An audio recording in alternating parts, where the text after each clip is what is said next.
চা চা তেরেঙ্গা খৈনি গুটকা পান আর লোকের গোঁজা, আর পারলে তো মদ। ঠিক না বেটি? সৃষ্টিকর্তা বলছে এই মদকে আমি হারাম করেছি। এই কোরআনে মদ আছে হারাম। এই কোরআনে 250 রকমের হারাম আছে। কত কত কত কত 250 রকমের হারাম, আর 250 রকমের হালাল আছে। কটা জানেন হারাম? আসুন গোটা কথা আলোচনা করলেই বুঝতে পারবেন। 250 রকমের হারাম। আচ্ছা, মদ আর মধু কোনটার দাম বেশি? মধুর দাম বেশি। বাংলা মালের কথা বলিনি, ইংলিশ মালের কথা বলছি। বাংলা মালের কথা বলিনি, ইংলিশ মাল। হুইস্কি, কিংফিশার, ম্যাকডোনাল্ড, বেলাক, ওয়াইন, রিডমিল, ব্লক, ব্রাইন, এসব মদের নাম বললাম রে বাপ। যারা খায় তারা বুঝতে পারছে। সেদিন এরকম মদের নাম বলছি, একটা বুড়ো অপর বুড়োকে বলছে, দেখছি হুজুর কেরম কোরআনের আয়াত বলছি। আল্লাহ ঠেলা, রাগ করো না বাপ। মদ আর মধু, মধুর দাম কম, মদের দাম বেশি। কিন্তু কি আশ্চর্য দেখবেন পৃথিবীর মানুষের, ভারতের পৃথিবী আর কি বলবো, পশ্চিম বাংলার কথাই বলি। ভারতের মানুষের অবস্থা কি জানেন? এ মানব জাতির অভ্যাস কি জানেন? মদ আর মধু। সৃষ্টিকর্তা বলছে ওরে মদ আর মধু, মদটা হারাম, মধুটা হালাল। মদের দাম বেশি, মধুর দাম কম। দুধওয়ালা লোকের বাড়ি বাড়ি যায়, দুধওয়ালা বোঝেন তো, দুধওয়ালা লোকের বাড়ি বাড়ি যায়, দুধ কিনে কেউ খেতে চায় না। মদওয়ালা দোকান দিয়ে মেদিনীপুর টাউনে বসে আছে, ও এখান থেকে মোটর সাইকেলের তেল পুড়িয়ে মদ কিনে খেয়ে মারামারি করে থানার ভিতরে চুম মেরে বসে আছে। ঠিক না বেটি? আর দুধওয়ালা ওর বাড়ি বাড়ি গিয়েছে, দুধ কিনে খাবে না। আমার কাছে এসছিল যদি এক্ষুনি, বাদ দেন। আমরা দুধওয়ালাকে কি বলি? এই হিন্দু মুসলিম, এই গভীর রাতে শুনে নাও। দুধওয়ালাকে বলি জল মেশাস নি তো, এতে জল দিস নি তো? দুধওয়ালা বলে মাইরি দিব্যি ইত্যাদি যাই পারে হোক, মেশাইনি। আর মদে জল মিশিয়ে খাই। বাড়ি থেকে ভাববেন, এই জিনিসগুলো ভাববেন, ব্রেনের ভিতরে ঢোকান। আসুন, এরপরে সৃষ্টিকর্তা বলছে তোর দেহের মধ্যে 9টা ছিদ্র দিয়েছি। কটা ছিদ্র? 9টা ছিদ্র দিয়েছি। এই 9টা ছিদ্র কি কি মা বোনেরা শুনে নিন, সকলে শুনুন। 9টা ছিদ্র দিয়েছি। 2 নাক, 2 চোখ, 2 কান, 1টা গাল, সামনে পেছনে, সারা দেহের ভিতরে 9টা ছিদ্র আছে আমাদের। এই 9টা ছিদ্রের যে কোনো একটা ছিদ্র দিয়ে আমি সৃষ্টিকর্তা তোর আত্মাটাকে বের করে নিই। আপনারা কোনোদিন কোনো মানুষকে মরতে দেখেছেন? মরতে দেখেছেন? মরে গেছে দেখেছেন? মরছে? যারা মেডিকেল সায়েন্সের ডাক্তার ভাই আছেন তারা বুঝতে পারছে। শুনে নিন, মানুষ যখন মারা যায় দেখবেন কত মানুষ মারা গেছে, কি হিন্দু কি মুসলিম, পেশাব পায়খানা ফিরে ফেলে। ঠিক না বেঠিক? কত মানুষ মারা গেছে দেখবেন চোখটা চেয়ে আছে, চোখটা বড় হয়ে গেছে। কত মানুষ মারা গেছে দেখবেন গালটা হাঁ করে আছে। ঠিক না বেঠিক? কত মানুষ মারা গেছে দেখবেন ঘাটটা বেঁকে আছে, হাতটা খিঁচে আছে। আবার কত মানুষ মারা গেছে দেখবেন দেখলে মনে হবে লোকটা ঘুমিয়ে আছে। সৃষ্টিকর্তা বলছে যে ব্যক্তি এই পৃথিবীতে আমাকে 100% বিশ্বাস করবে, কত পার্সেন্ট? 100% আমাকে বিশ্বাস করবে, আর পৃথিবীতে ভালো ভালো কাজগুলো করে যাবে, আমি তার আত্মাটাকে ফেরেশতার মাধ্যমে এমনভাবে বের করব ও নিজেই বুঝতে পারবে না।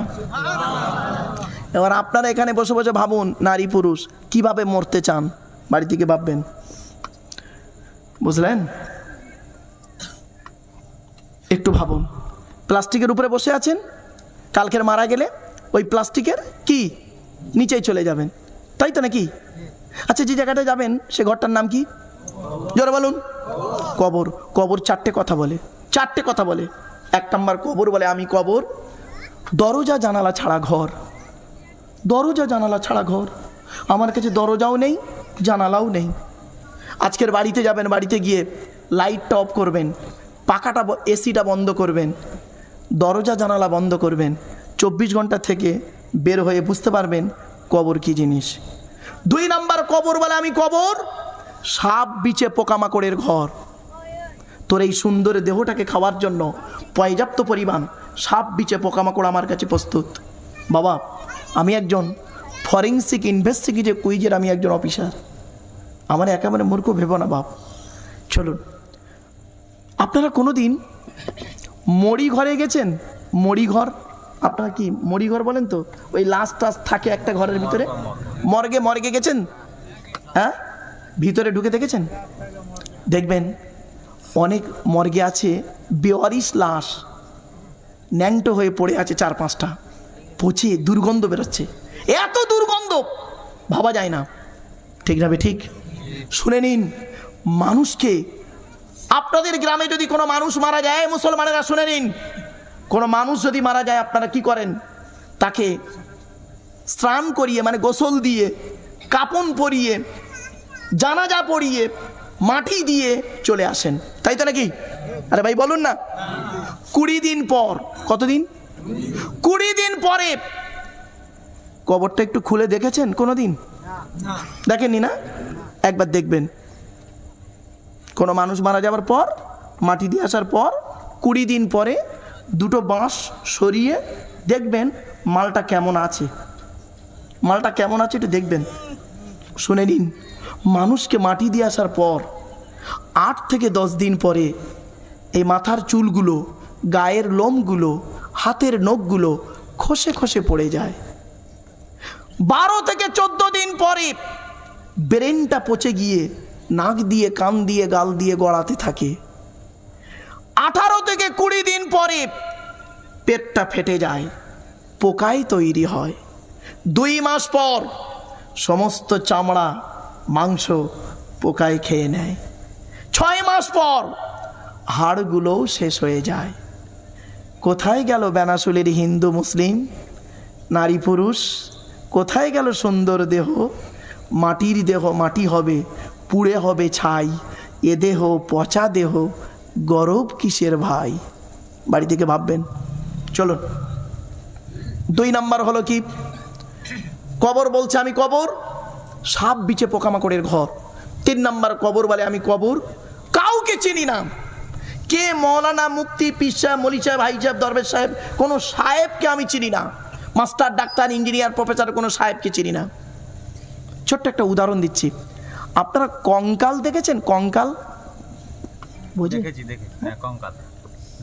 কঙ্কাল কঙ্কাল মানুষের কঙ্কাল দেখেনি না? ছবিতে দেখেননি? দেখেছেন। শোনেন, আমি আপনাকে 20টা কঙ্কাল দেবো। 20টা কঙ্কাল, 20 জন লোকের কঙ্কাল দেবো। কার কার কঙ্কাল দেবো শুনে নিন।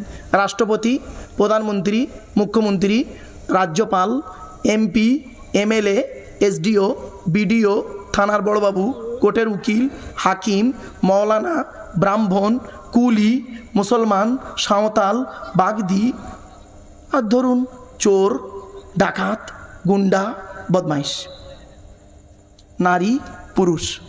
20টা কঙ্কাল আপনাকে দেব। আপনি খুঁজে বের করতে পারবেন কোনটা কার? পারবেন না। তাহলে আমাদের দেহের পরিচয় হলো এই চামড়া আর মাংস, ঠিক না বেঠিক? এই চামড়া আর মাংসটাই পরিচয়। এই দুটো ওলট পালট করে দিলে দেখবেন সব শেষ। এই দুটো ওলট পালট করে দিলে, এই দুটো ছাড়া সব শেষ। ভাববেন বাড়িতে গিয়ে আমার এই বক্তব্য। 4 নাম্বার কবর বলে আমি কবর, আমার উপরে লাইটিং করতে গেলে, আমার উপরে খুশবু করতে গেলে